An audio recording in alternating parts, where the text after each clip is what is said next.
and Oxfam in Pakistan. I am Ahmed Khabar, policy specialist at SDPI, and I will be moderating today's session.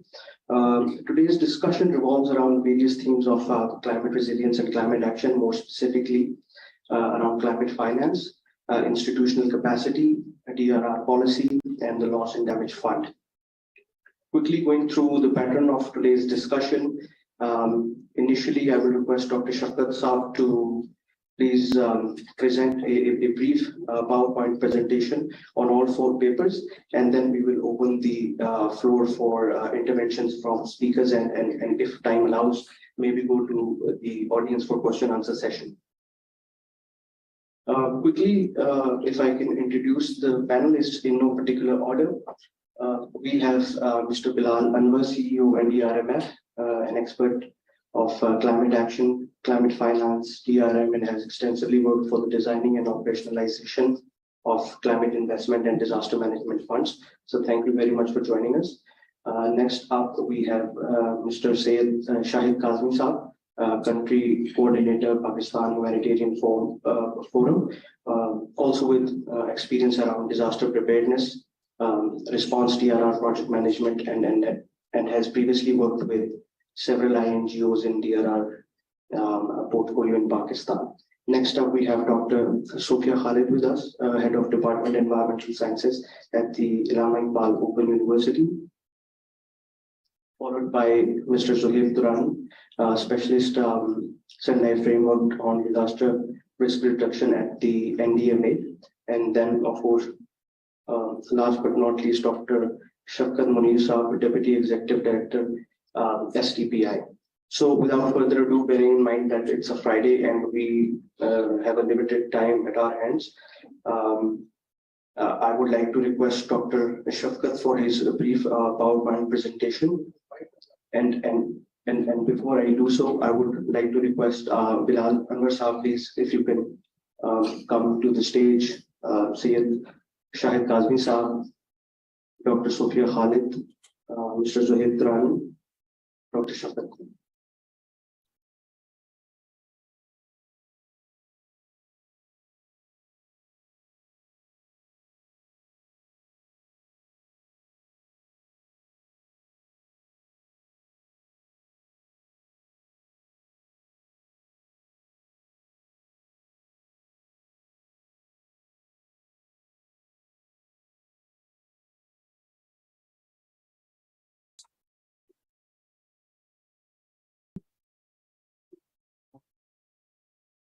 Yeah.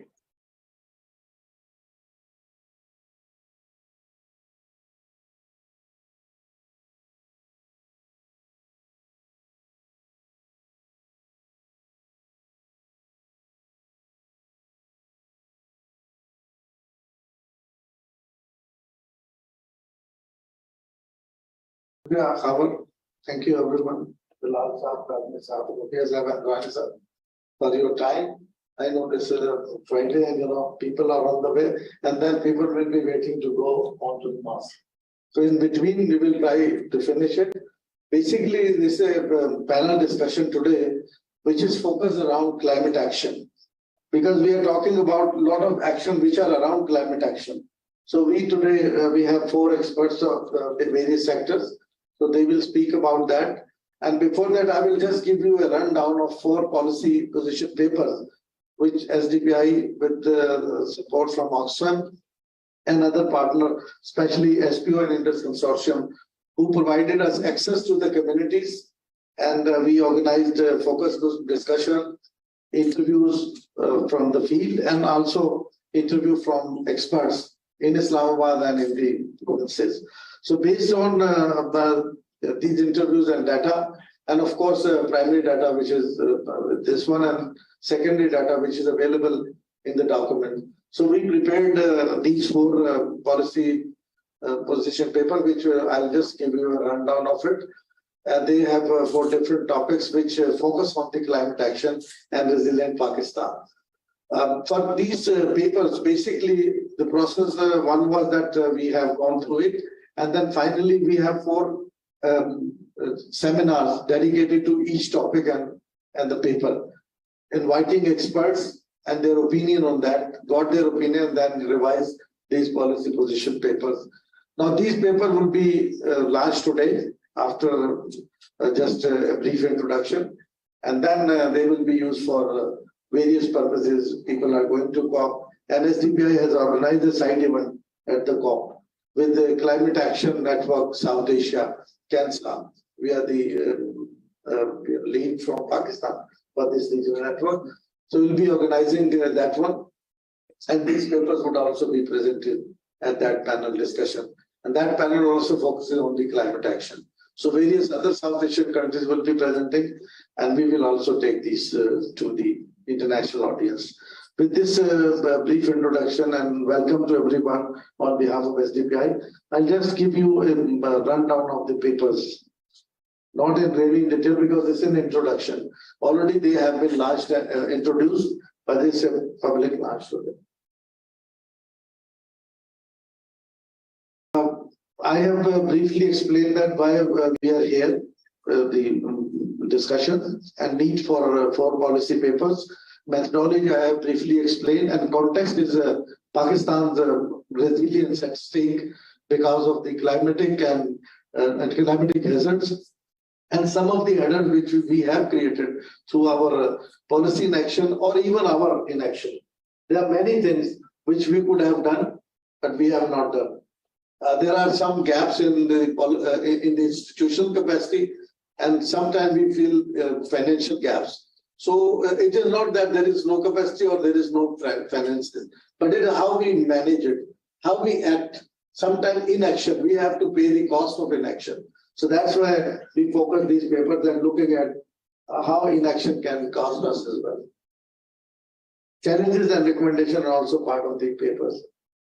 And these are the position papers with title Climate Finance for Resilient Pakistan, Challenges and Opportunities, DRR Policy Implementation in line with Sendai Framework on DRR, Analysis of Pakistan's Institutional Capacity of Climate Action, Pakistan's case for on loss and damage, last paper, Pakistan case for reparation for loss and damage. So last year we have seen at Sharm el-Sheikh where Pakistan has successfully built the campaign around loss and damage fund with the G77 plus China and UN Secretary General and other institutions internationally working on the issues. They were also siding with Pakistan.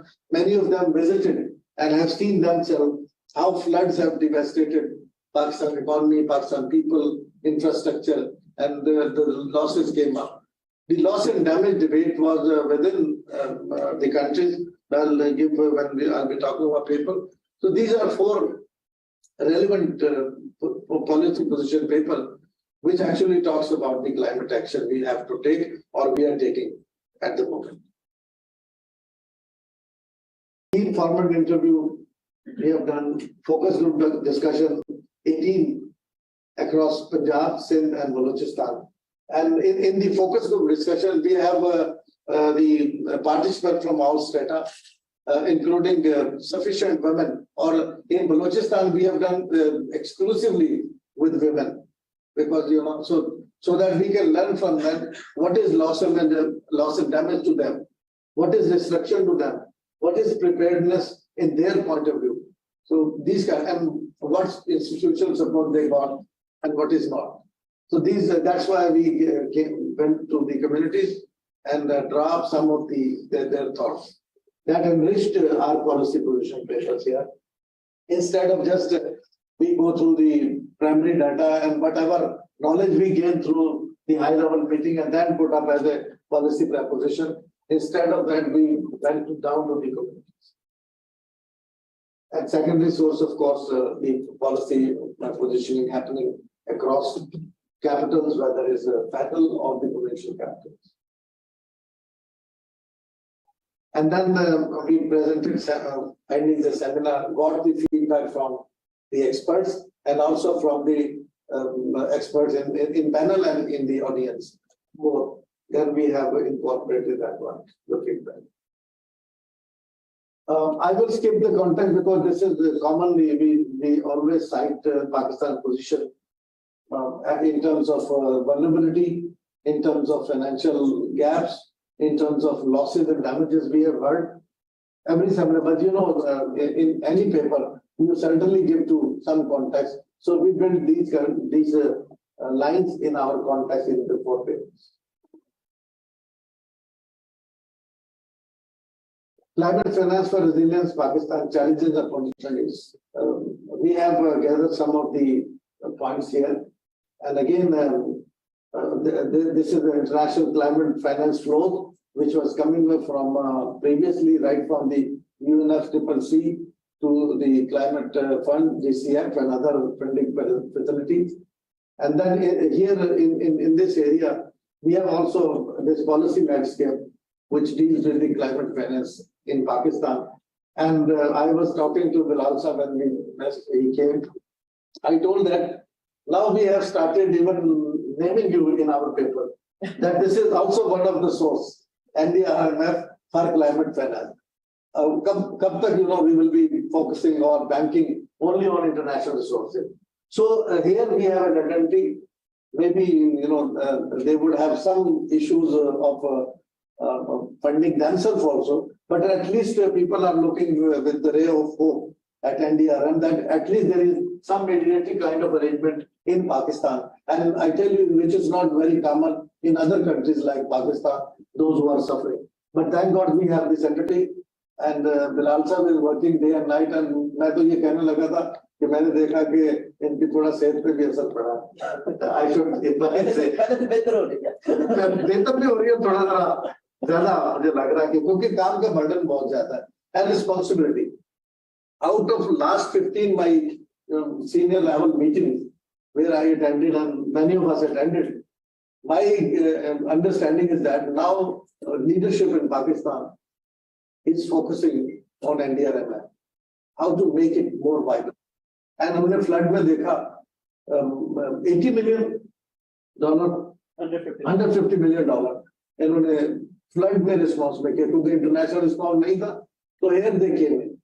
So that's why मैं सिर्फ ये आप ये ना समझ लेना कि बिलाल साहब से कोई दोस्ती निभा रहा हूँ. मतलब I'm talking you at least there is a hope कि हमें सिर्फ climate, जब हम climate finance की बात करते हैं, we should not only talk about international. We have arrangement and there are other arrangement in the paper where, for example, where we have talked about how private sector could be supported in generating local level resources or local impacts. So there are other areas where we should look at the finance. So finance is an important thing because if you are talking in climate change or climate action, if you talk about climate change adaptation, or for that matter, if you talk about DRR, for that we need a certain amount to make communities resilient. If communities at local level will be resilient, then Pakistan will be resilient. And that's why we have to have an eye on our local resources as well when we talk about climate finance. And that's the policy landscape we have explained in the paper. Challenges, of course, challenges global also, because again, we were discussing that even international finance mechanism that is broken. वो मैं कहूँगा आप वो German word भी repeat कीजिएगा उसके लिए. So these things are internationally also not structured. So how come we think that we could get some structured thing? So challenges are there, but somehow we have to start from here. It is not that we are only focusing COP28 and these papers are only targeted on there, but that is one of the opportunities where at the international level we will be raising these issues to international audience that we have done from Pakistan. That's why we have been parallel there at the COP. But even beyond COP, these things would remain and we have to work on. And of course, we have to go through all the instruments which are required to generate finance. These are some of the recommendations on the climate finance side. DRR policy implementation in line with Sendai framework on DRR. This is also important that we have to take the policy on DRR, which is a policy 2013.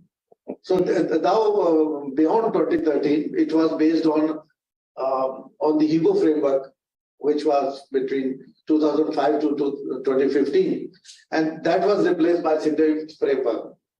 So the policy has based on the EGO framework, but it has a forward-looking action there. For example, risk already we are considering in the policy.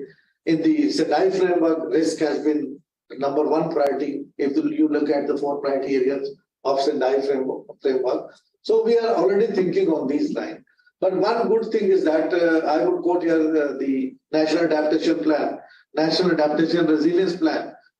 The beauty of that, because nothing earlier, but nothing wrong.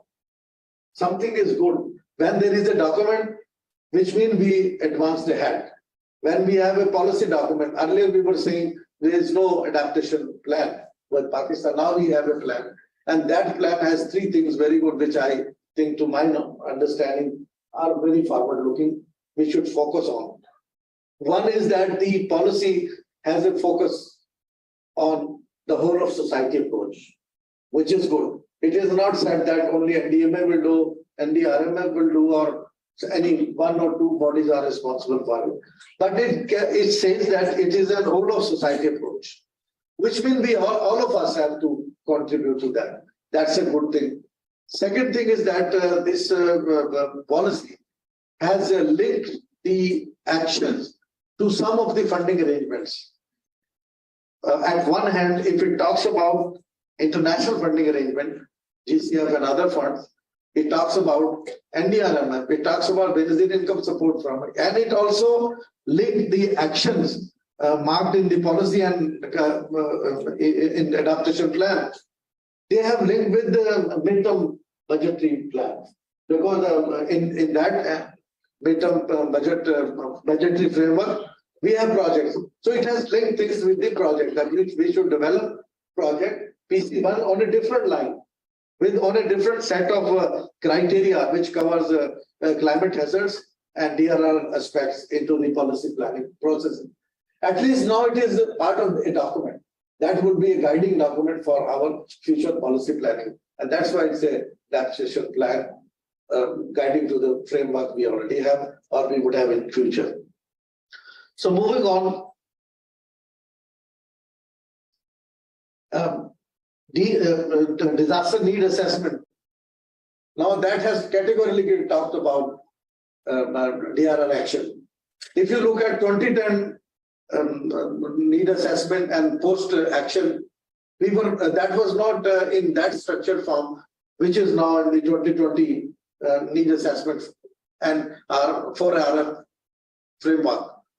They now clearly talked about that preparedness and DRR should be a priority and we should spend money on that. So these kind of prioritization are in our frameworks. So that's why we are happy, at least we are moving forward. And Pakistan, if you look at 2005, we were not in a good position when earthquake hit. I myself was in Alai, and we were trapped there and we could not be rescued. How we could have rescued people at that time. But now it is not 2005. Pakistan is in 2023. We are far ahead. Even just compare 2010 flood and now. We have reduced the death toll. वैसे तो अल्लाह के इख्तियार है, लेकिन चूंकि हम अपने action के जरिए this time आप देखें massive of the scale is more than 2010.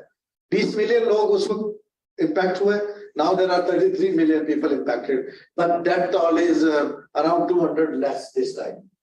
Or despite the fact that the water was stagnant for many months, there were waterborne diseases, but still people survived as compared to 20. And which means we are moving ahead now as a nation. And that is why this plan has given the whole of society approach. The third one is that it has linked things with the SDGs. If we are linking things with SDGs, plans are connected to SDGs, then certainly we are moving forward. This is just an overview of SINDA frameworks, what needs to be done quickly and what in future. So that's just a glimpse of it. Challenges are common, that we don't have money, we don't have a community level training program. Isolated, yes, there are many organizations are working on it, and NDRMF is also supporting the community organizations which are working for community-based DRR. But it is not the scale where we need now. We have to prepare our communities more only because disaster happen at community level. Disaster hits the people on ground, not on at the upstream. So that's why they should be trained to cope with the climate impacts and hazards in terms of disasters. So that's why we have to address the challenges at community level. And the recommendation, the biggest recommendation there is that we should strengthen a local level instruments, local governments or district level plans, contingency stocks. These things should be available so that people in 24-hour response, the response should reach to the people. This will only happen if it will be locally available or locally structured. So these are the challenges and some of the recommendations. Analysis of Pakistan's institutional capacity. That's an area where actually we have to focus more now because we have federal level institution, we have provincial level institutions. These institutions within institution have a gap of coordination. What to talk about resource, matching things. So that's why that approach is an important, that when we say that there should be whole of society approach, that approach should also come here. Even in SDGs, there should there was a demand that we should link it with the policy framework. Now this has done. It is done in Pakistan, not I'm talking about any other country. Every plan is linked. Now there are reports. You can go to SDG unit's website. You will find that all the projects are linked against any target of SDG. Right? So why we cannot target these planning around our climatic hazards and DRR frameworks?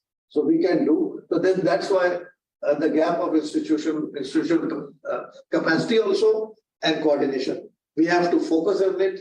Otherwise, if things would not be structured under a institutional mechanism, then again we will be thinking in isolated forms. So that's an area where we have worked on it, that the institution should be connected with each other. This will save money, this will save time, and this will align the synergies, align the policies and frameworks which exist and which we need to draw for future.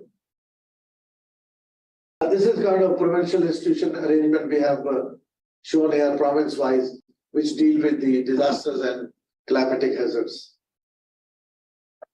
Challenges again, I told that they are not, they are in silos. Policies are being made. If policies are linked, all the ministries have interministerial coordination on climate change and disasters. There is some loose arrangement. They are talking to each other. That's not the situation. But one structured institutional mechanism should be in place, which is a big challenge. Only then we can talk about climate financing. Otherwise, climate financing itself is a challenge for us, for our institutional strength. Public awareness is important because institutions are accountable to people, and people can make the institution accountable at local level. So we have to take some of the action to make the system work at local level. A recommendation also focuses on that we should have a central mechanism or a coordination mechanism like COVID. We have a good example, NCOC, that coordinated thing. And even flood, there was a coordination mechanism. But again, this should be a continuous mechanism, not only when flood hit, but before the flood or before any disaster hit, there should be a preparedness and DRR plans. And they should be routed through different institutions. They should have their own linkages on the preparation. And loss and damage. Briefly, I talked about that's an emerging area. The debate on loss and damage was continuing since 1991 when the UNFCCC was being negotiated. During the draft negotiation, there were consultation in different groups. At that time also, people, the countries like Pakistan, we have been focusing and advocating for it. But of course, the West has their own interest. That's why, quote unquote, we called it vested interest. So, आमतौर पे मैं कहता हूँ vested interest, Western interest. So, just on the lighter side. But there were a debate on that. And a solution came up at that time, even before signing, when it was signed in 1992, UNFCCC agreement. There was a suggestion before that, before signing, that at least there should be some insurance mechanism to protect the infrastructure, people out of losses and damages. But that was not accepted and rejected by the Western powers, and it again went on sideline. And it was again activated at 2007, COP13. So when all of us were there and we were discussing that, bhai is pe baat karo. So that came on the line of that. But again, finally, in Paris Agreement, it was structured there as part of the negotiation. Article 8 of the Paris Agreement that talks about clearly on loss and damage. And as a follow-up, then it came to Glasgow. There were discussion in Glasgow also, but it was sidelined. After that, what happened in 22? Pakistan faced the devastating floods. UN Secretary General came here, and then Pakistani leadership pushed the case for loss and damage with G77 plus China. And finally, at COP27, we would have been in a position to get this fund set up. But that's not enough. Now we are going to COP28. I tell you here, don't be in much hope that this loss and damage fund would be coming up and people will be committing things. That may not be the situation. And this time there would be other lobbies coming up. You know, in global negotiation, at least over 2 decades, which I have been part of the global negotiation, that's a lobby work. Again, don't think that they think like us that we are sitting, we talk about people. There are lobbies. Now the game of climate change in the lobbies of fossil fuel. The president, you know, UAE, जो COP के भी president है, वो एक बहुत बड़े fossil fuel company का नुमाइंदे भी है. So that are the challenges for us. But we should not lose hope. If we should not pin hope, but at least we should not lose hope. At least it will be part of the discussion now, because COP28 will be focusing on the stock take. And in stock take, even if they honestly discuss the stock take thing, even then that's a decision that should be part of the stock take. So this is just a brief thing from my side. Thank you very much. This is just introduction of this. Now I would request the panelists and Bilal साहब से कहूँगा कि paper जरा वो ले आए जरा launch कर देते हैं. उसके बाद में पैनल डिस्कशन नहीं अभी कर लेना. लांच हो गया तो डिस्कशन फिर वो आगे चल रही हो जाएगा. So these are the paper we are going to launch here.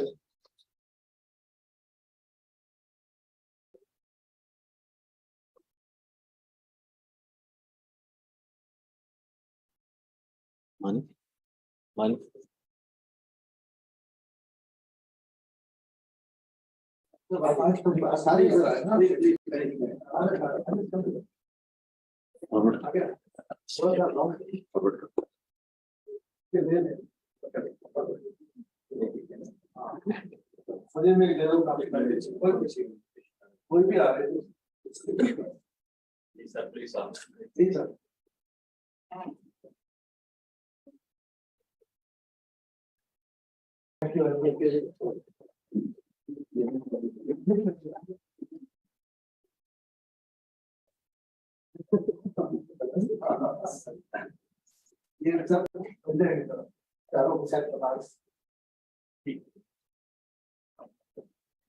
Thank you very much. Now I will go into my other. Over to you, man.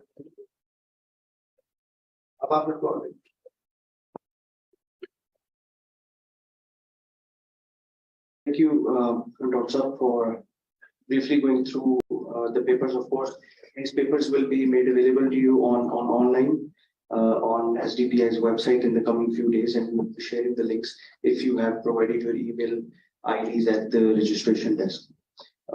Based on today's discussion, we specifically chose today's date for this because today is International DRR Day, and we thought that this was going to be an appropriate day to advocate both climate action and our efforts and our approach to where we stand and what needs to be done, how we can improve ourselves and collectively move forward from there.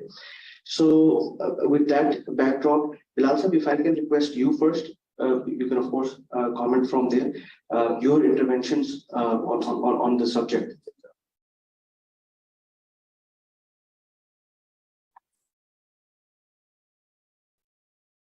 Thank you very much. First of all, congratulations on launching of these very important and very timely policy papers. Very much look forward to read them, especially when you mentioned that there are strong references to DRMF and also now we have almost a moral obligation to read as well as to promote these papers, but I'm sure that the recommendations are going to go a long way in terms of shaping the policy and shaping our climate action. Shafkat Sahab, your usual generous and touching to the bridges of flattering us and DRMF. I think that may change the word. That may have very kind of contrast the stream of sentiments. As a person, Bilal Anwar, I think I'm humbled, and I really thank you very much for the encouragement and the confidence which we are actually receiving from all the stakeholders.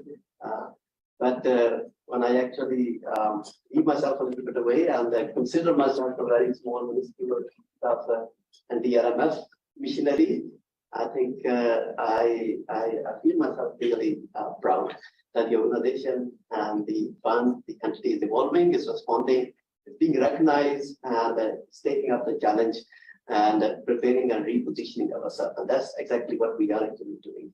Repositioning in terms of how we can actually serve, how we can connect the community, how we can connect the stakeholders, and take the message and information from the stakeholder, from the community and the civil society to the government, convert and turn it and translate into some kind of tangible support structures, policy actions, and then take them back and convert them into implementation plans and action plans. So this is, in a way, it's a very simple role. You know, it might look very jazzy, it might look very flashy, but trust me, it's a simple kind of a mechanism, and that's exactly what we are trying to do. Now, coming to the subject, I mean, all four papers are so kind of interconnected, but you know, it's hard to kind of put the finger or to differentiate which one is more important than the other.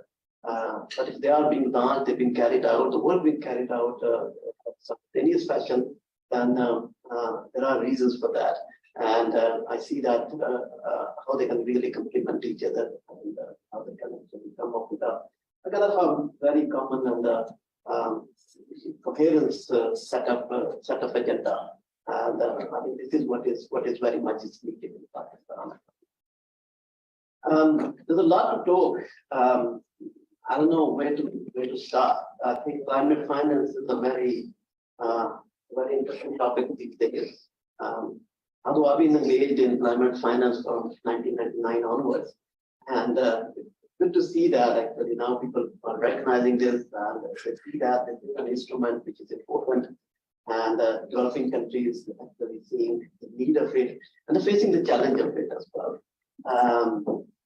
You particularly mentioned the discussion we were having on the table just before the start of it, that how fragmented international climate finance landscape or infrastructure is.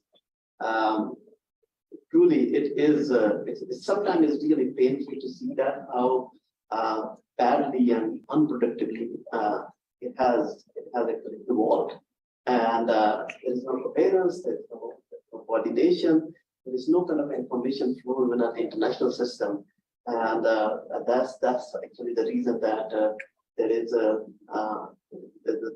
persistent challenge by the developing countries in general in terms of having access to the finance. Now, there are two big aspects of it. One is it's very common. It's a fashionable statement to say that the international climate finance is the system is incredibly complex, not easy to access. But the other component of it is, which is sometimes is not really kind of highlighted or underscored in a meaningful manner, is there is no adequate finance which is available. When actually we contextualize and look into the needs of it. The word which Shakusam specifically mentioned, I lived in Germany for so many years, and a word is used which is called kaput. Kaput means something broken. Your car is broken by the side of the road, and this is like a code word as well. Ring up somebody, okay, kaput. So I often use actually, and in some of my written kind of comments, I use that word as well. That the international climate finance system is kaput. It's totally broken. It's dysfunctional. So that's what I can mean in terms of the adequacy of the finance, and in terms of the accessing whatever finance is available, in terms of accessing that finance. So I think this is the real world in which we are talking about. So in this particular context, there's a lot of kind of a celebration, a due celebration about the establishment of the Loss and Damage Fund. So you gave a kind of a rendition of how this whole thing evolved. It was part of the convention as well, not in a very explicit manner, the 1992 convention, but there was strong references about that as well. And sometimes I really wonder the vision of those people who the architect of the convention, so they actually foresee the future and they try to incorporate anything. And while I appreciate the vision of those people who architected, they drafted that both 1992 climate change convention as well as the 1995 Kyoto Protocol. At the same time, actually, I feel really sorry about those who actually took the task and then they were handed over and they were tasked to go towards the implementation. And somehow, I think the implementation part was lost on the way, and which need to be picked up. So, in the presence of around 28 funds which are already in existence in the international space, I think what is 29th going to do? I think it's a very big question, and which we need to kind of ask ourselves. I don't want to discourage anyone that we shouldn't be celebrated. We should be pushing ahead for the early operationalization of the loss and damage fund. But I think we need to be extremely judicious and cautious about it, and how the operationalization should be. Is it going to be another replica of GCF or adaptation fund? If that's the case, I think that's already a lost cause even before it started already. So I think we need to be extremely careful. $83.6 billion were mobilized in 2021 under the banner or the title of climate finance. Again, there are always two sides of the picture. One side of the picture is that it's actually very close to $100 billion, the kind of commitment which was made in Copenhagen. So it's not too far away from that. In 2021 was 83.6 billion. That's a kind of a positive side of it. Now, the negative side of it is quite a significant amount of it was actually not in the form of grants or concessional finance even. Quite a large chunk of it, precisely between 64 to 68% of it was actually in the form of different kind of concessional or non-concessional loans or soft loans, and the rest was in the form of the grants, which of course is not very positive. It's not really going to help the developing countries when we look into the financial gaps. Similarly, I think OECD has done some good job, because what was happening, even the 34 or 36% of the grant money which we are looking at, some of it was kind of relabeled, and it diverted from the classical type ODA or developmental finance into the climate finance. For a number of years, actually, many practitioners including myself, were happily going around the world and making the presentations. So the graph is going up, and until OECD actually came up and they done some good job, and they actually said that okay, not everything is climate oriented, or not everything can be labeled as a climate finance as well. So they've done a little bit of a kind of a granularity, and they bifurcated in about three categories. So something which funding which actually flows and it has a significant component of climate finance or climate action built into it, oriented into it. The other category is where it is not significant, but there is some kind of a reference into it. And then the third component is which is the climate change must be just a passing reference. So it just cannot be classified, it just cannot be termed as a climate. So when we integrate this or we lay this up with the data, the earlier data, then the numbers suddenly they start kind of coming up in a funny kind of a situation. And the 83.6 billion 2021 flow, which we're talking about, it actually goes into much lower state. So we suddenly we lose every reason to sell it. No, I think this is a kind of a global context. Just one reference, because आपने वो बताया कि loss and damage fund consideration, it has been kind of coming and going for some reason. Until Paris, it actually found a reference, found a kind of space in Article 8. The reason was in the earlier versions of loss and damage, there was an element of liability built into it, and it would only actually found a space, and then the liability component was dropped, conveniently dropped, and that was the only reason. That was what we call in the negotiation process. This was a compromise, or it was a compromising kind of situation, which still is a kind of a win-win situation, because otherwise we would have been actually lost into the details or other details. Now, when we look into Pakistan, I think the picture becomes even more bleaker. We are one of those vulnerable countries, 6 or 8 under the German index. Which are vulnerable, but most at risk country as well. There's another number which is quite neatly flashed out as well, that we have 1% of the GDP contributions, 0.8 to be precise, which also is correct. But our emission levels are set to grow around 300 to 400% with the kind of industrial growth or the GDP growth which we are aspiring. So when we look at it from year 2000 to 2023, we have lost around 9% of our GDP because of the disaster losses, and that's quite a significant number actually. And we often hear from a number of people that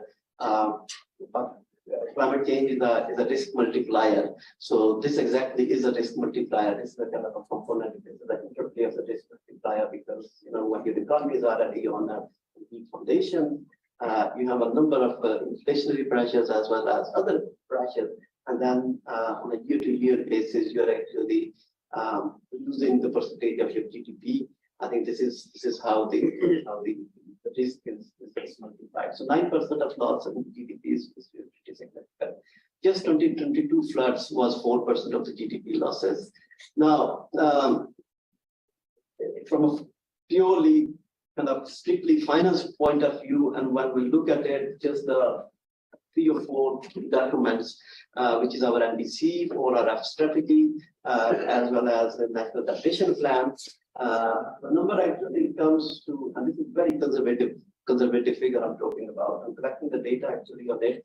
The number actually comes to around 90 to 100 billion, which is required just to operationalize these 3-4 the big ticket items. Although no formal or no precise financing assessment for the NAP has been done so far, and this is something actually which NDRMF have actually offered them this year, climate change, that we can do that, because otherwise it will be literally impossible to implement the National Adaptation Plan without actually knowing that how much it's going to cost to us.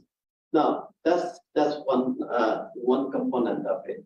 Now, if if we take this data and then we try to integrate or we try to integrate a mitigation component into it, which is part of our NDC commitment as well. And then the number actually goes to 1.3 to 1.5 trillion dollars, which is a lot of money, I must say that. So these are kind of because what is coming to Pakistan is really minuscule. I don't have the exact number. I'm a little bit hesitant to quote the exact number there because I was actually trying to crunch the data in the last 2-3 weeks, and then I'm coming up with some kind of quite a variation of numbers. I still need to do a bit more work on that. So I think what I was figured with 10% plus minus, we're still talking about quite a hefty and a gigantic number, which we're talking about in Pakistan in a kind of a financial gap. And, I'll remind you, so this is the number which we are talking about. If from Monday onwards, why not Monday actually, from Saturday onward, tomorrow onwards, Pakistan, is not going to face any kind of disaster, no challenges, no heat waves, no floods, no earthquakes, no heavy rains, no flooders, no our crops are lost, and everything becomes very ideal, pristine. And still will need around 1.3 to 1.5 trillion dollars just to keep ourselves safeguarded, to keep ourselves protected. No one have that kind of money. Forget about it. I mean, no one, absolutely no one have that kind of. So what is the solution? And this is something actually we in NDRMF actually have been spending a lot of time in brainstorming that what to do about it.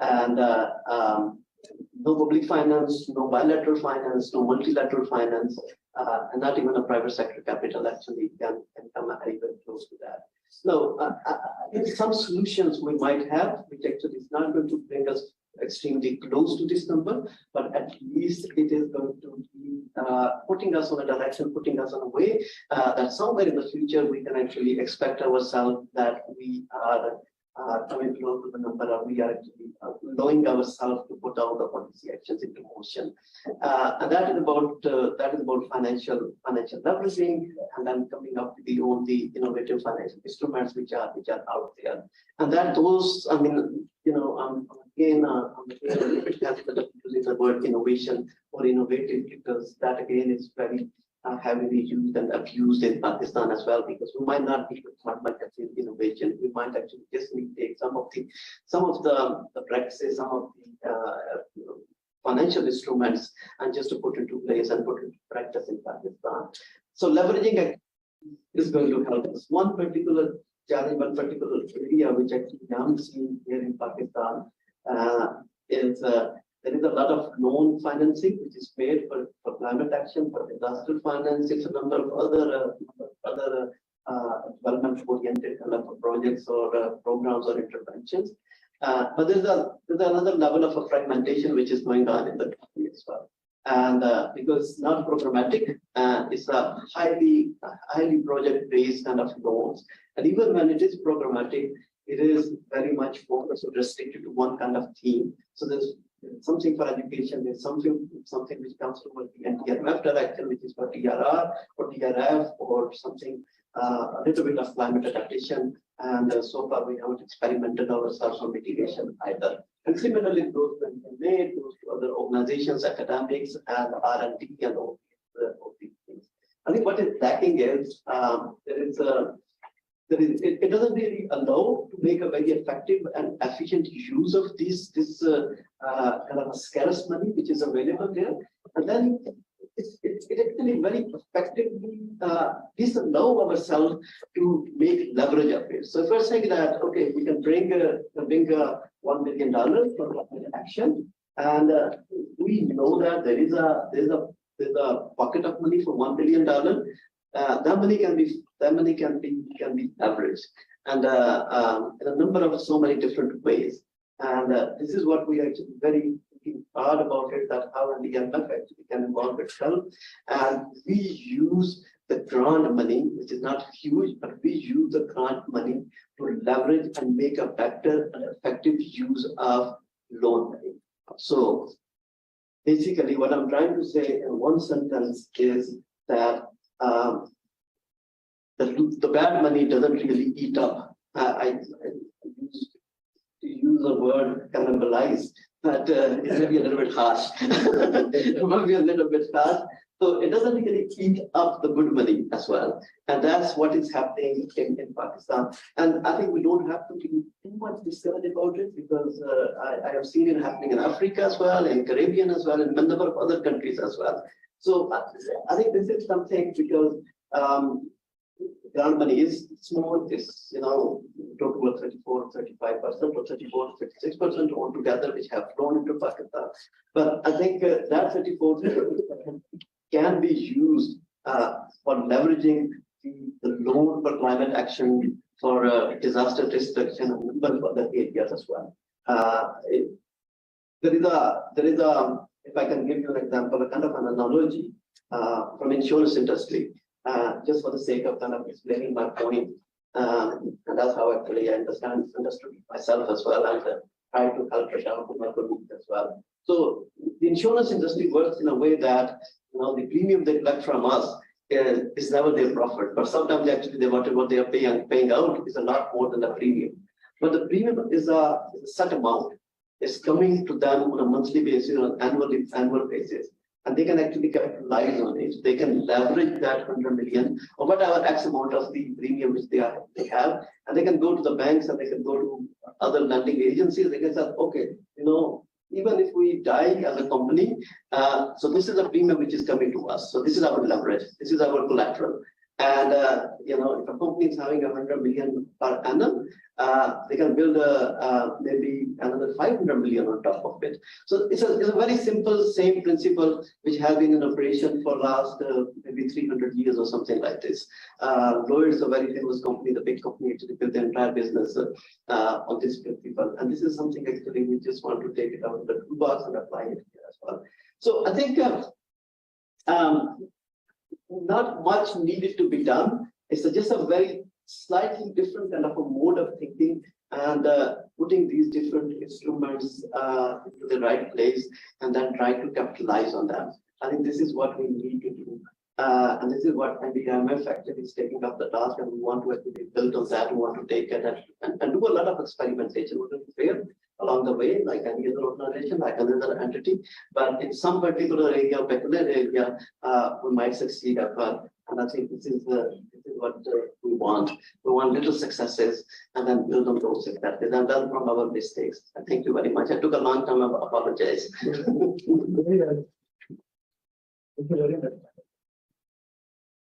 Thank you very much, Bilal and Murtaza, for highlighting the good work that NDRMF has been doing for years and also discussing a few numbers around climate finance, what are the avenues that can be tapped into, and what are the constraints at the international level.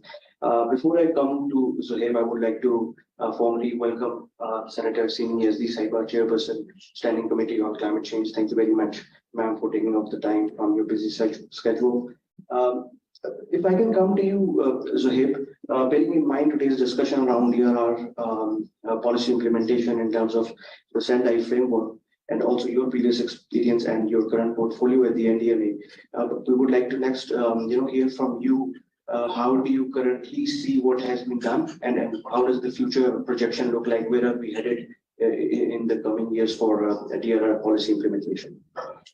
Thank you. Recently, we just conducted a midterm review of SFDR in Pakistan with the support of SDPI and Dr. Shafut. It was a very comprehensive exercise. What were the key outcomes, or I would say key challenges we identified and the key recommendations? Key challenges were risk knowledge. We don't have infrastructure at the local level, at the district level, which needs to be pushed to be developed and established.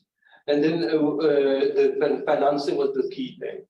We don't have financing. We have the plan. We maybe have one of the best national disaster plan in the world. Even if we don't have the financing to implement it, it's useless for us. And that is precisely the situation we are facing.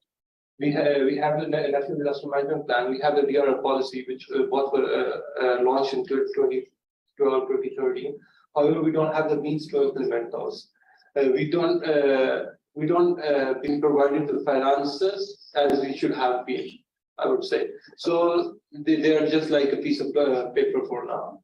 Then what we recommended in the midterm review was, like, we have so many climate finance windows available globally. Why don't we have a dedicated DRR fund, a global DRR fund, which shouldn't be managed to the typical normal climate finance windows and the procedures? It should be managed by UNDRR or some other entity which should focus on DRR as well. Because one of the things we have in Pakistan, we have failed to even capitalize in the climate finance as it should be. And however, we haven't even looked into the climate adaptation as a part of DRR, or a DRR as a part of climate adaptation, and should have accessed the funds for DRR. However, we are for now we are looking into getting a GCF accreditation for NDMA, so we can access this. This at least we can access some climate finance window to get some work done on the DRR. Then one of the key challenges was, as I said, we don't have infrastructure at the district level or the local level. As the Shakil was saying, जो लोग ground पे होते हैं वो disaster सबसे पहले hit होते हैं, तो उनकी प्रिपेयर्डनेस या उनकी तैयारी सबसे ज्यादा जरूरी होती है. तो precisely that's the case. We have a national disaster management authority, we have provincial disaster management authorities, we are very built heavily on the top, but we don't have those things reflected in the local level. This is what we should be focusing on, and which is our focus in future. We need to empower the district disaster management authorities or units as in cases.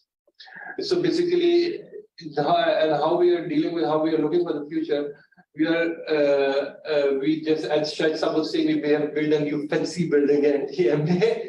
This is basically National Emergency Operations Center. It's basically we are trying to collect all the available knowledge or data we have from various sources, from PMD, national sources, and even international sources. So we can have a national common operating picture of the country. We know, we anticipate disasters, and then we are prepared to deal with those disasters. One of the case I would highlight was the recent in June we were facing the situation of Biperjoy cyclones in the country. Although NEOC wasn't operational as it is now at that time, however, what we did was we were constantly monitoring the path of the cyclone. We were constantly issuing the directions to the relevant authorities, what should be done, what shouldn't be done. And and for the first time, I think in Pakistan response at the national, the institution level, we incorporated a few anticipatory actions in our response. If you don't know about anticipatory action, it's a relatively new concept in Pakistan for past 2-3 years. We're getting some traction in the country. It's basically you are prepared for disasters. It's something which says in between preparedness and response. There's some gray areas they identify, which basically you have triggers, you anticipate disasters coming, and you don't wait for the disaster to occur, you move first.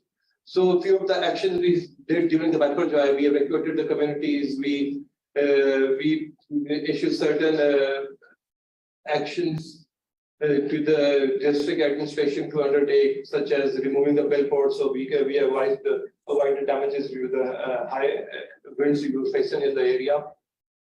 So anticipatory action is also we are looking forward to and becoming a very key component of our response, disaster response. So these are the things we are looking forward to implementing in Pakistan. Thank you.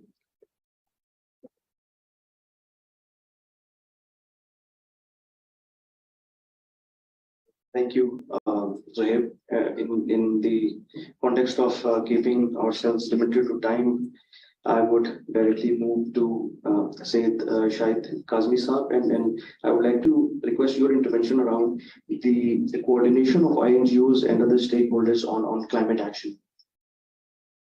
Thank you, Ji. I think Friday ka time bhi hai, और there was a very precise and brief discussion by Bilal Saab.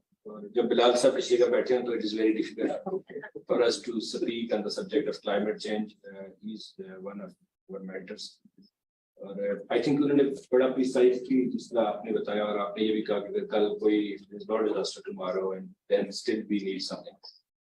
So taking the benefit of Senator Simi here, since he's leading the Senate Committee on Climate Change, Before that, little bit I can introduce about the PHF Pakistani Material Forum being a coordination forum of 44 international NGOs in Pakistan. We coordinate with multiple stakeholders, including government, donor, UN agencies, internationally, globally, regionally, and locally. And our purpose is to coordinate the efforts, whatever we are doing in the development argumentarian. Whether in the last floods, I think INGOs in Pakistan, they have contributed around $370 million for the flood response. And when it comes to the development interventions per year, it's about $250 million per year, which the INGOs are bringing in the country. Since INGOs का एक वो होता है शायद you can't see that much. बहुत सारे इदारे जो हैं उनको बहुत नजर आता है लेकिन शायद नहीं आता. But we are trying our best. जो interventions हैं, जो contributions हैं, the national development, engage them, the relevant actors. Since 2005, earthquake, then floods, and then a lot of climate events. Last year floods, which is more called a climate catastrophe in Pakistan. I think now there is a lot of debate on the subject, on the climate action or policy frameworks. The only thing which I feel is very, very much missing and that is the coordinating the efforts. Okay. And I think here the role of state is very important, and I feel I think we convince, mobilize Chairman Senate a lot that there is a lot of need to include civil society in the climate caucus and the parliamentary caucus in climate change, which is the Senate. I think you are the chairperson. Of the Senate. Exactly. Maybe it's Senate, but we, along from the PHF to we were nominated in that. We are still following, and we believe that these forums, the Parliament, Senate, they have to take lead on the subjects, and then ultimately institutions like NDMA, Ministry of Climate Change, they are to implement and strategize those efforts, take forward those efforts. बहुत सारी efforts हो रही हैं, बहुत सारे काम हो रहे हैं. जिस तरह मैं इसको थोड़ा आसान अल्फाज में लेके जाता हूँ, क्योंकि हम सारे प्रैक्टिशनर बैठे हैं तो हमारे लिए जब हम डिजाइन करते हैं या कुछ इंटरवेंशन प्लान करते हैं, तो without going into the technical details, हमारे लिए आसान होगा कि we should think. Last week I met with Bilal sir, and दो से तीन चीजों पे उन्होंने मुझे बात की, that was very close to my heart. और मुझे लगता है कि शायद यही जरूरत है. Ultimately हम सारे डिफरेंट अदारों को जरूर रिप्रेजेंट करते हैं, वो इंटरनेशनल अदारे भी हो सकते हैं, लेकिन बट वी आर द हम इस मुल्क की शहरी हैं और हमारा अपना एक वो जो अंदर की आवाज होती है शायद बहुत ज्यादा डोमिनेट है. क्लाइमेट इज इन रियलिटी और वी हैव टू फेस. बड़ा राइटली सेड बिलाल साहब के कल परसों अगर कुछ नहीं होता, but there are lot of events which are happening in the world and we can see the Pakistan. और जिस तरह से जो बाकी क्राइसिस उससे आप मैच करें तो शायद this is one of the extreme challenge for all of us. I think someone need to take lead on this subject. और जितना भी पाकिस्तान में काम हो रहा है, we do have a lot of people now. हमारे पास बहुत अच्छे अदारे हैं, STBI जैसे बड़े आपके स्ट्रेटेजिक अदारे मौजूद हैं जो पॉलिसी पे काम करते हैं, रिसर्च पे काम करते हैं. अभी जो 4 papers like I was just mentioning, शफकत साहब के आपने तो खुलासा बयान कर दिया सारी चीजों का. Papers get through, and when the presence of the international actors, specifically when it comes to the international NGO, international NGO is not only, for example, we have 44 international NGOs in our network. So if I name any organization, let's say Oxfam is part of this study. So Oxfam is not only but delivering in Pakistan, but Oxfam is bringing in international knowledge from around the world. They have the work experience in Africa, they have the work experience in Asia. तो ये जो experiences हैं, ये जो knowledge है हमारे पास, जो हमारी अपना रिसोर्स है, बहुत सारे अदारे हैं. और then he rightly said we can't gather this too much money but we can build on what we have already. और जो हमारे पास है भी उसको हम किस तरह से लेके आगे चलते हैं. I think it should come from your side. And NDRMF is a very, very well-positioned institute in the country now. Sorry, what should come from our side? Kind of some coordination from the Senate Standing Committee that how you can lead on this process. And जो सबसे बड़ा मुझे challenge लगता है वो ये लगता है कि जो हमें शायद पब्लिक ये फील करती है ऐसा हो ना, लेकिन जो पार्लियामेंटेरियंस हैं, जो हमारे लेजिस्लेटर्स हैं, उनको थोड़ा सा लीड लेना पड़ेगा और वो बाकी जो एक्टर्स हैं उनको साथ लेके चलना पड़ेगा. और शायद कोई इतना मुश्किल नहीं है कि हम इसको पूरी दुनिया लड़ रही है, सिर्फ पाकिस्तान नहीं लड़ रहा. हम शायद उनकी फाइनेंसिंग नहीं कर सकें, लेकिन जो फाइनेंशियल रिसोर्सेज हमारे पास इन कंट्री अवेलेबल है, हम उनको अच्छा बेटर यूटिलाइज कर सकते हैं. तो I will and from here with this hope that हम जो coordination as on the subject of climate change, we will move ahead with more concrete actions, and we will be able to deliver together. Thank you.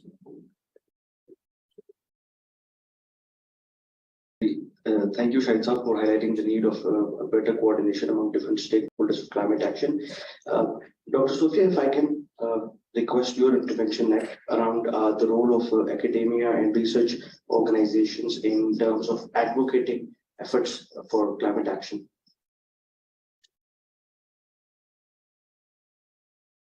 Okay, thank you very much. First of all, I must congratulate STPI for launching these 4 policy papers. I could not read all in detail, but I just had a bird's eye view of these papers, and I must say that in terms of data and especially in terms of numbers, these are really good. I would encourage all of you to read through these papers because they have put really good statistics about certain things you may be interested in. Knowing about how many dollars or how many finances. I mean, the people affected, and so that they have given really good numbers in that. So, and the second thing, yes, I would, over the years, what I've been seeing is that we are really good in making policies and frameworks, but the problem that we come across is mainly when it comes to implementation of those frameworks or implementation of those plans and programs. There are always problems in those, and we do not have a system for like the progress monitoring, I would say, of these, or if we have it, it's not kind of a public thing that everybody could look into and see, because I was myself interested in looking at the progress of certain policies in Pakistan, but I could not find any specific information about that. So I think we need to improve that, and we really have a very good example of this SDGs that have been mentioned. They have a good system of reporting and coordinating with other organizations and thing. So we can, in terms of climate action also, we can have that. And if I talk with reference to the academia and especially with reference to environmental sciences departments, where mostly these things related to climate change are being discussed and talked.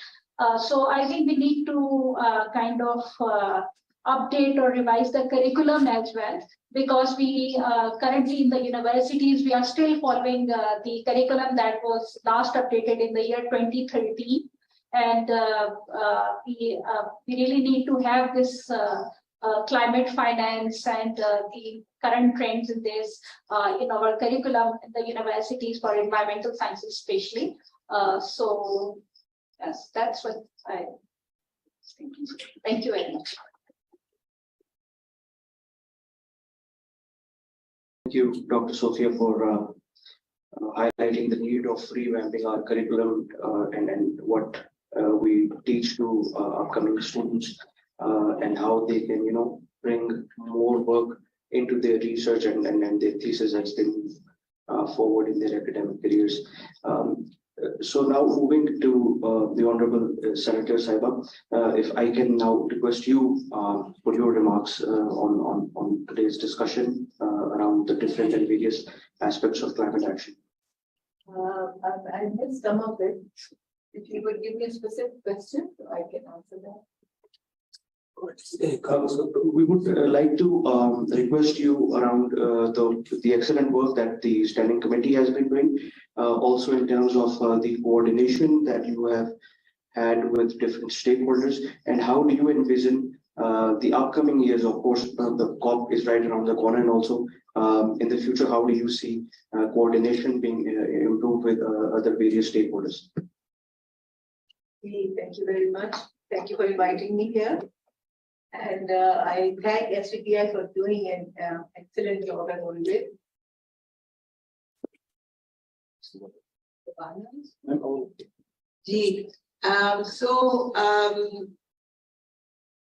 Actually, जो हमारा काम as legislators है, that is legislation. हमने bills बनाने होते हैं, अपना research करते हैं, हम देखते हैं टॉपिक्स कौन से जरूरी हैं, कहाँ पे अमेंडमेंट्स किसी बिल में चाहिए, and then when those are made, पूरे वो प्रोसेस से गुजरता है, वो इंट्रोड्यूस होता है सेनेट में जैसे हम करते हैं, then it goes to the standing committees, वहां से पास होकर फिर सेनेट में आता है, वहां से वो पास होके जाता है नेशनल असेंबली में, नेशनल असेंबली की इंट्रोड्यूस होकर स्टैंडिंग कमेटीज में जाता है, अगेन इट कम्स बैक, और फिर जब वो पास हो जाता है तो then it comes in the form of a bill which can be sent to the president for signing to become an act.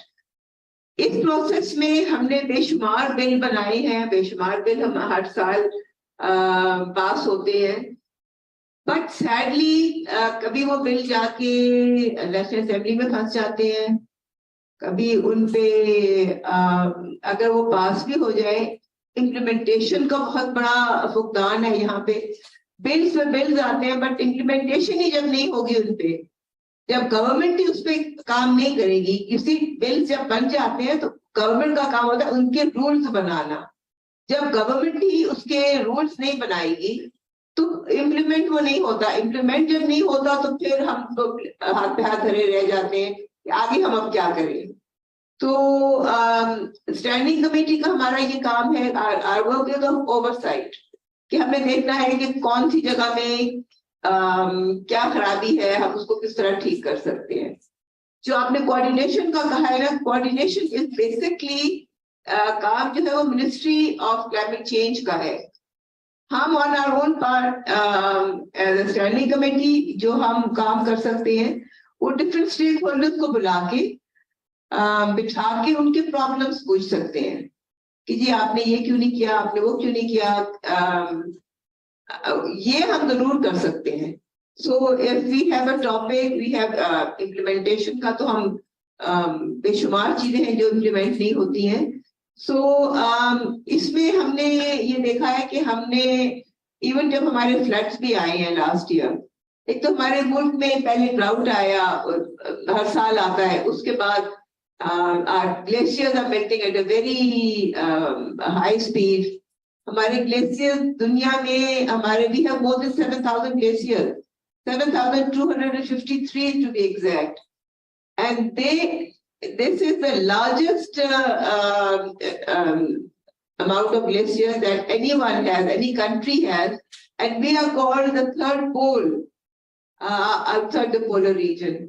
So इस तरह का हमारे पास खजाना है ग्लेशियर्स का, मगर वो बिकॉज ऑफ ग्लोबल वार्मिंग वो बहुत मेल्ट हो रहे हैं, विद द रिजल्ट के मुझे याद है कि 2022 में अप्रैल तक, लास्ट ईयर का हमने 2021 का और 22 का अगर मिला के देखें तो हमारे कोई 300 ग्लेशियर्स मेल्टेड। तो this is a very alarming speed, और उसकी वजह से भी एक तो मानसून का बहुत आया पानी, बहुत बारिशें हुई, बिब्लिकल मानसून था वो अमाउंट ऑफ बारिशें जो हुई, it rain for like 57 days, and उसकी वजह से वो बहुत सारा फ्लैश फ्लड्स आए accompanied by the glacier belt। तो आपने देखा किस तरह का फ्लड आया, but this is not only a one time occurrence, this is going to happen all the time। हर साल ये हम आएगा, हम इसको एक्सपेक्ट करना चाहिए हमें। नॉट ओनली दैट, आपने देखा है कि जो सी लेवल्स हैं because of global warming, the water is rising and this salty water is coming in land. तो हमारे कोस्टल एरियाज ऑफ ठट्टा, बदीन, कराची, ये बहुत इफेक्ट हो रहे हैं उससे। मगर जब हम क्लाइमेट फाइनेंसिंग की बात करते हैं तो वो मुल्क भी हैं कि जिनकी existence because of the rise of the seas effect हो रही है, जैसे फीजी है और मुल्क है। तो जब हम इसकी बात करेंगे अगर वहां जाके इंटरनेशनल फोरम्स पे, तो वी स्टैंड नोवेयर, बिकॉज हम तो कुछ सिटीज की बात करें, वो तो उनके तो पूरे मुल्क इनंडेट होने का खतरा है उन्हें, तो उनकी तो एग्जिस्टेंस इज एट स्टेक। सो हम जहां तक हो सकता है हम पूरी कोशिश करेंगे करने की, but at the same time I must say that the Ministry of Climate Change has worked very well in the past, उन्होंने हमने पूरी एफर्ट्स हमने देखी है कि उन्होंने की है। और मिटिगेशन जितना फंड हमें मिला वो मिटिगेशन के लिए मिलता था ज्यादातर, जिसपे हमने यूज किया। मगर अब आफ्टर द फ्लड एडेप्टेशन का वक्त आ गया है। एडेप्टेशन के लिए हमें एक तो फंड्स कम है और हमारी पॉलिसीज ऐसी हैं कि जो कि बहुत ज्यादा ट्रांसपेरेंट नहीं है। हमें समझ नहीं आ रही कि अब ये जो लोग डिस्प्लेस हो गए हैं इनको हमने क्या करना है। NDMA is playing a very good role in that. And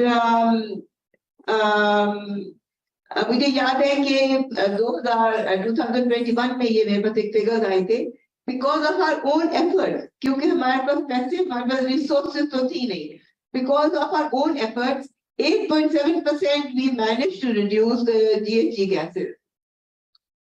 और इसकी वजह से हमारा जो नंबर 5 पे थे हम उस जमाने में, जो हमारा मोस्ट इफेक्टेड कंट्रीज का जो हमारा नंबर था उसमें, and because of that our number reduce to 8, increase to 8, अब 8 पे पहुंच गए थे, but that is very good. And these are the figures given by the German Watch, एक जर्मन NGO है, उसके फिगर्स है ये, कि we Pakistan contributes less than 1% to climate change, 0.9% हमारा contribution है, but we are the 8th most affected country in the world. This was before the floods. अब floods के बाद हमारा नंबर तो मुझे नहीं पता कि बिल्कुल अभी must be on the top. तो बिकॉज वो सेक्रेटरी जनरल जब UN के आए तो उन्होंने आके कहा कि ऊपर से उनका एरियल व्यू लिया, उन्होंने कहा I have never seen anything like this before in my life, क्योंकि वो जहां से गुजरते थे वहां पानी ही पानी था। तो फिर हमने अप्लाई किया था जो इमरजेंसी फंड होता है UN का, उससे किया, उसमें से हमें पैसे मिले। उसके बाद हमने वेरियस ADB वेरियस और फंड्स थे, उससे हमने क्लाइमेट ग्रीन क्लाइमेट फंड पे हमने बहुत सोचा कि वहां से हमें कुछ मिलेगा, वहां से कोई खास नहीं मिला। एंड जो लॉस एंड डैमेज फंड अब बना है, ये बेसिकली कंट्रीब्यूशन थी पाकिस्तान की। आई मस्ट से लास्ट जो हमारी मिनिस्टर थी उन्होंने काफी उस पर काम किया। उसके अलावा हमें जो मिले थे फंड्स 10 मिलियन ट्री सुनामी के लिए, उसमें भी हमने बहुत काम किया। और PTI की हुकूमत थी जब KPK में 1 बिलियन ट्री प्रोजेक्ट था, और उसके बाद जब 10 बिलियन हुआ तो अब तक ज्यादा इससे आई थिंक होना चाहिए था, मगर जब तक हमारी अप्रैल 2022 तक 2.5 बिलियन दरख्त लग चुके थे। उसमें से अब ये हुआ है कि एक कुछ स्कीम बनी है या उन्होंने क्या बनी है कि जो डिजीज दरख्त है आप उनको they were given permission to be cut down. अब टिम्बर माफिया को और क्या चाहिए होता है, टिम्बर माफिया ने उसका फायदा उठाते हुए they started cutting down all trees. अब हमें लोगों ने खत लिखे, जब KPK की कंजर्वेशन अथॉरिटी उन्होंने लिखे और लोगों ने लिखे, मिनिस्ट्री ऑफ क्लाइमेट चेंज को लिखा, हमें लिखा, कोई उस पर असर नहीं हुआ। I mean with the change of government कभी एक आती है कभी दूसरी आती है, तो वो सही आप कह रहे हैं कि एक तो इम्प्लीमेंटेशन का फुकदान है, दूसरा कोऑर्डिनेशन का बहुत बड़ा फुकदान है। यहाँ पे कोऑर्डिनेशन ही नहीं जब होगी, अब इतनी तेजी से हुकूमतें बदलेंगी तो आप अब क्या एक्सपेक्ट कर सकते हैं। तो lot has to be done. और मिनिस्ट्री ऑफ क्लाइमेट चेंज से यहाँ पे है कोई? अच्छा, तो ये इसी बिकॉज हमारा हम जो बिल भी बनाते हैं आफ्टर द 18th अमेंडमेंट, हमारा जो सारा काम है ना, it is limited to ICT, the federal capital, और जो बाकी काम जो मिटिगेशन वगैरह जो एक्चुअली जो हो रही है वो प्रोविंसेस में हो रही है। और KP में बहुत हुई है, GB में बहुत हुई है, और GB में तो ग्लेशियर्स हैं, ग्लेशियर्स लेक जो फंड बना था उसमें बहुत फायदा हुआ। मिटिगेशन में इन्होंने बहुत काम किया GB में। और जब आपने देखा कि वो एक शिश्वर ग्लेशियर मेल्ट हुआ था, बर्स्ट हुआ था, and the way the flood waters were coming down, it affected affected क्या, वो एक ब्रिज वॉश डाउन हो गया था, a part of the bridge was wash down. तो उसकी वजह से मिटिगेशन की वजह से ये हुआ कि वो जो लोग थे they knew what to do, और वो एकदम से सेफ एरिया में, सेफ हेवन में चले गए। तो लॉस ऑफ लाइफ तो नहीं हुई, loss of property, loss of हमारी लैंड है वगैरह वगैरह, but we are very happy to say कि लॉस ऑफ लाइफ नहीं हुई उस दौरान। तो ये अडेप्टेशन की बात है, कोऑर्डिनेशन की बात है। अब ये बेसिकली बात ये है कि जब भी नई कोई हुकूमत आती है, लोग कहते हैं कि पुराने जो लोग थे उन्होंने कुछ नहीं किया, हम जो है हम आगे सब कुछ ठीक करेंगे। अब आपने देख लिया है कि पिछले सालों में क्या हुआ है। What we need is sustainable development. जब तक हमारी सस्टेनेबल डेवलपमेंट नहीं होगी, हम जब तक सोचेंगे नहीं कि जी हाँ ये एक प्रोग्राम बन गया, इसको हमने आगे लेके चलना है, ये इस तक पहुंचा है, आगे हमने उसको लेके जाना है, तो उस वक्त तक तो फिर कुछ नहीं हो सकता जब तक ये नहीं होगा। इस वक्त हमें 1 ट्रिलियन का एक फिगर कोट हो रहा है, उतना हमें 1 ट्रिलियन चाहिए है to for the development, to for the flood victims. Flood victim के लिए 33 मिलियन पीपल वर इफेक्टेड, और हमारा बेतहाशा इंफ्रास्ट्रक्चर इफेक्ट हुआ। उसमें हमारी 430 bridges were washed away, 13,000 kilometers of the roads were destroyed. हमारा बेशुमार इंफ्रास्ट्रक्चर, हमारे more than 100,000 heads of cattle were washed away. लोग बेचारे अभी भी कई सड़कों पे बैठे हुए हैं। उनके लिए हमें चाहिए, हमारी एडेप्टेशन प्लान्स क्या हैं। हमने वो, it is very difficult to get funds from UN agencies, because इतना रेड टेपिज्म है। हम कहते हैं पाकिस्तान में है, मगर उन जगहों में और भी ज्यादा है UN में। तो वो क्योंकि इतनी कंट्रीज इसके लिए अप्लाई करती हैं, तो जब तक कि हमारे सही, हम उनको सही तरह से अपने आप को प्रोजेक्ट नहीं करेंगे, हमें फंड्स मिलने की अभी तक मुश्किल ही रहेगी। हमारे resources are not enough, and हमारे बहुत ज्यादा जरूरत है कि हम ये, climate change is a reality. Climate change, this subject has to be taught in schools and colleges. I am a strong believer of that. हम अपने बच्चों को सिखाएंगे, हमने बच्चों को सिखाना है कि हमें दरख्त कैसे लगानी है, हमने बच्चों को सिखाना है कि वो अपना कार्बन फुटप्रिंट कैसे कम करेंगे, हमने बच्चों को ये सिखाना है कि आप ना सिर्फ खुद करें, आप और लोगों में बताएं। बच्चे, children are very good in that, और उन्होंने आगे जाके बताना है कि आप वाटर कैसे कंजर्व करेंगे। We are a water scarce country, और हम बहुत पीछे है इस चीज में। हम बेदरेर पानी का इस्तेमाल करते हैं। मैं कुछ अर्सा पहले I was also the vice chairman of union council, मैं उसमें इलेक्शन लड़ के आई थी। तो F10 F11 मेरे अंडर आता था, तो मैं जब अपने लोगों को लेके, अपनी टीम को लेके जब टूर करती थी F10 का, F11 का, तो आप यकीन करें वहां पे गाड़ियां धुल रही होती थी, बहुत पानी वेस्ट हो रहा है। इस्लामाबाद में इस तो पानी नहीं है, ट्यूबवेल्स लग रही है। तो when I was passing through a house, वहां पे वो गाड़ी धो रहे थे, बहुत पानी सड़कों पे आ रहा था। तो मैंने उनसे जाके कहा कि जी प्लीज ये इसको तो ऐसे तो ना करें, आप बहुत वेस्ट कर रहे हैं पानी। कहते आपको क्या फर्क पड़ता है, हमने बोरिंग कराई हुई है, हमारा अपना पानी है। तो आप तो ये बोरिंग करा रहे हैं धड़ाधड़, 60 से ज्यादा ओनली इन F10, 60 से ज्यादा ट्यूबवेल्स वहां पे बोरिंग हुई है। तो अगर आप इस तरह करते रहेंगे कि जी हमारा है, हमने कराया, हम जो मर्जी करें, वाटर टेबल आपका डिप्लीट हो रहा है।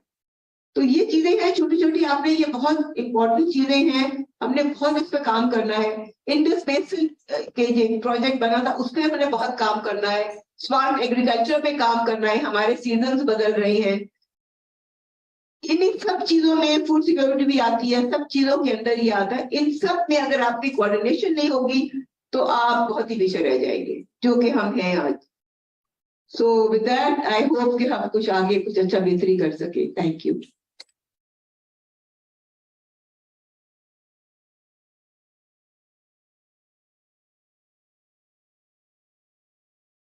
Thank you, ma'am, for highlighting the need for policy consistency and enshrining the need to enshrine sustainable development in our planning processes, and how competitive the nature of climate finance has become at the international arena. And then we also need to enhance our capacity to be able to tap into such funds. In the end, as you mentioned, that the committee regularly engages in research. STPI stands ready if there is any such requirement in terms of research across the climate action, climate resilience themes.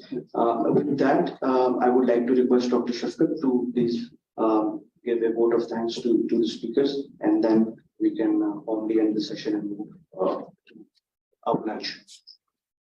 Thank you, Howard. Thank you, Senator Simi Sahaba, Kazmi Sahab, Lal Sahab, Dr. Sophia, and Duran Sahab.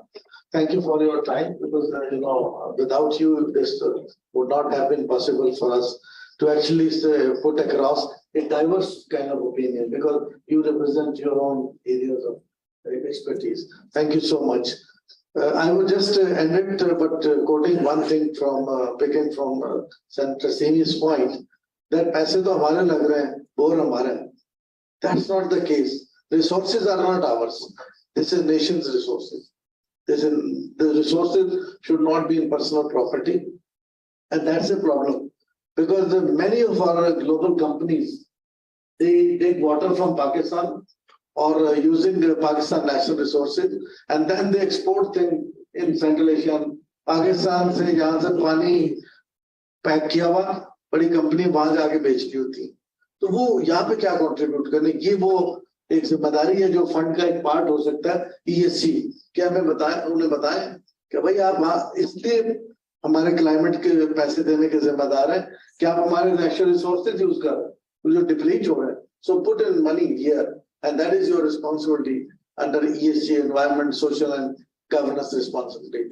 Thank you very much, all of you, the participants here, and our partner, of course, Oxfam, Indus Consortium, SPU, and we have a consortium of many other partners.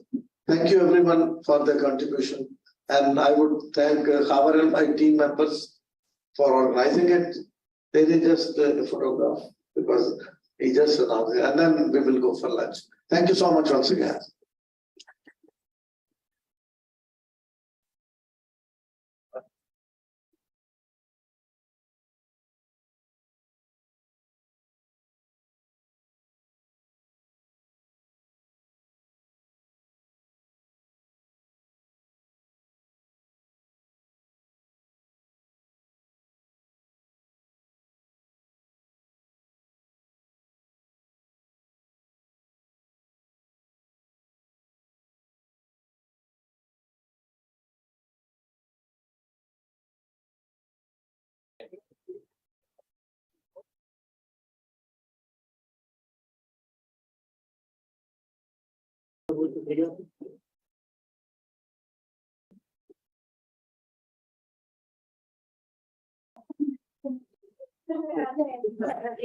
Friday है एक तो आई